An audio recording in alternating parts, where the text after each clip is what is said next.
Vancouver ang world premiere ng Pulburon Video.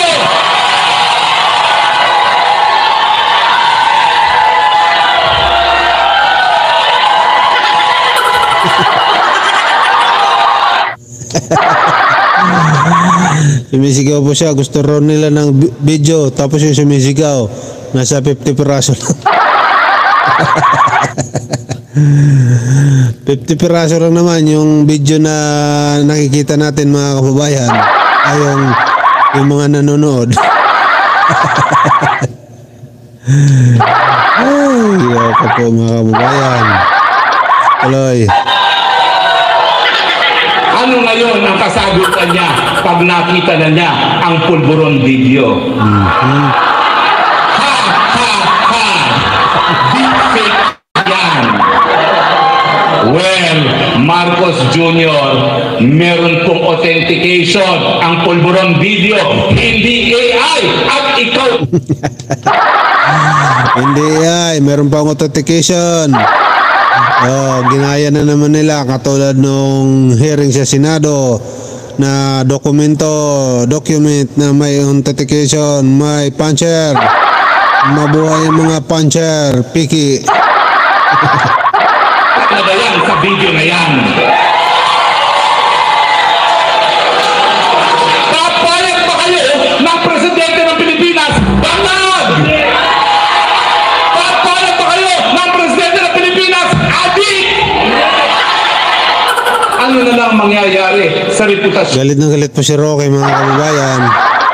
Nakakatakot po ito, baka biglang mahimatay dyan.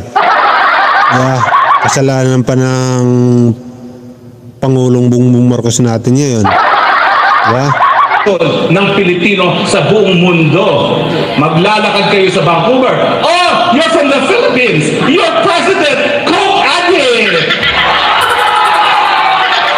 Ang sagot niyo, no. He is Addictus Benedictus. Yan po ibig sabihin ng transparency. Ano ang relasyon sa iyong estado ng pag-iisip sa mga desisyon mo para kalagkarin sa gera ang Pilipinas? Ano ang relasyon sa estado ng pag-iisip mo sa katotohanan ng pagkagutom ngayon pinakamatindi sa kasaysayan ng Pilipinas sa ilalim ng Marcos Jr.? Ano ang relasyon ng iyong estado ng pag-iisip sa katotohanan ng piso ngayon pinakabagsak sa lahat ng currency sa buong daigdig, at nandito ang economist na Dr. Bato na siya po magpapatunay na yan pong nangyayari. Puta, nagmamagaling ang puta. Wala na mga kwenta-kwenta na pinagsasabi ni Atty. Roque. Mamaya siguro bago mag-open forum, huwag niyo po pakinggan pagdating sa economics, pero kailangan pakinggan natin si Dr. Bato. Sa tatsa, Norgan, Juban, sa tatsa. Good morning. Bibigay siya ng State of the Economy Address. Ano ang relasyon sa kanyang estado ng pag-iisip doon sa sinabi ng Moody's Credit Rating Agency na sa ilalim ni Duterte, we were the darling economy of Asia. At sa ilalim ni Marcos, we are the worst underperforming economy in Asia. Anong relasyon sa kanyang estado ng pag-iisip sa katotohanan na sulat sa ere at sa tubig ang pangako na 20 pesos kada kilo na bigas? Ngayon po, ang 20... Parang gutom na gutom si Roque. Gustong gusto niya talaga ng 20 kilos na bigas. Mga kababayan. Gutom na gutom po siya. Ang kailangan daw po niya 20 kilos na bigas. Oh, halatang halata naman sa katawan niya. Kaya ba't pa kami magugulat? Kitang kita naman sa itsura mo. Kitang kita sa bibig mo. Sa tiyan mo. Sa pananayo mo. Kaya sa'yo na lahat, Roque. Nareisip ka talaga. pesos na bigas, isang supot ng ice candy na lamang.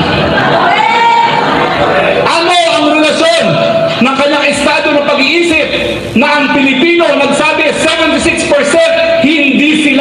komisado na ginagawa ng tama ang gobyerno para pababain ang presyo ng mga bilihin. Sa katunayan, sang-ayon sa pinaka-latest na survey, 4% lang ang nagsabi na satisfied sila sa ginagawa ng gobyerno para pababain ang presyo ng mga bilihin.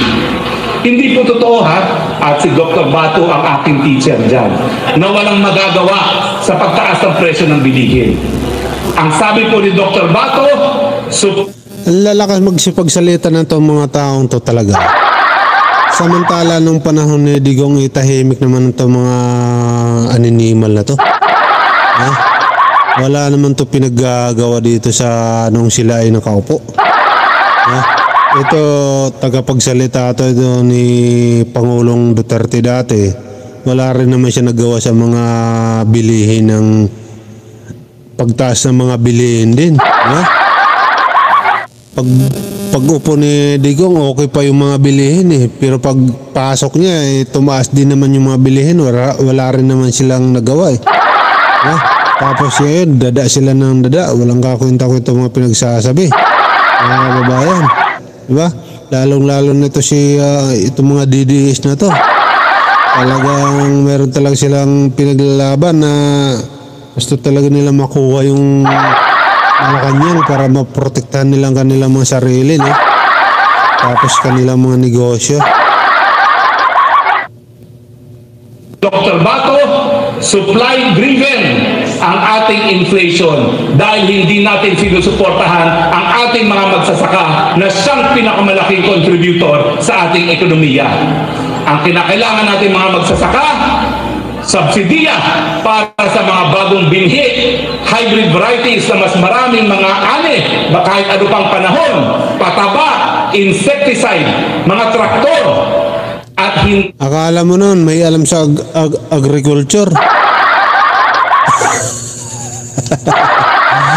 Akala mo nun may alam sa agriculture ng putik. Kung ano ng mga pinagsasabi. Diba?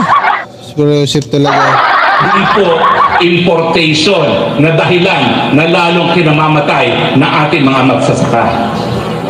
Ano naman po ibig sabihin ng accountability? Alam niyo, sa katotohanan lang, kaming mga anti-Marcos sa simula't-mula, nagsisisi. Kasi hindi natin naparusahan ang Marcos Sr. Sa Amerika ngayon, meron silang... anong gusto niyo? Anong gusto niyo pala mangyari? Ang kasalanan ng Senior Marcos ay dapat isisi niyo sa Junior Marcos? Kasi hindi niyo na parusahan? O hindi niyo lang nagawa na parusahan dahil hindi niyo kinaya? Diba? Sa tingin niyo ba kakayanin niyo itong si Junior ngayon? Itong Admin Marcos ngayon? Kaya kayo nagkakaganyan? Ha? Kung noon niya hindi nyo nagawa na parusahan ng Senior Marcos na mga sinasabi nyo na nagdeklara ng martial law. Noon niya hindi nyo nagawa na walang mga social media. Ngayon pa kaya? Asa ka pa dong. Huwag ka nang umasa pa kahit kailan. Dahil kung noon nga wala kayong nagawa, ngayon pa kaya. Diba? Hanggang ano na lang kayo, hanggang paninindak na lang kayo, hanggang pananakot, hanggang sa takot-takotin nyo na may video, pero ang totoo wala naman. Diba? Hanggang dyan na lang kayo. Yun na lang naman ang kaya nyong gawin.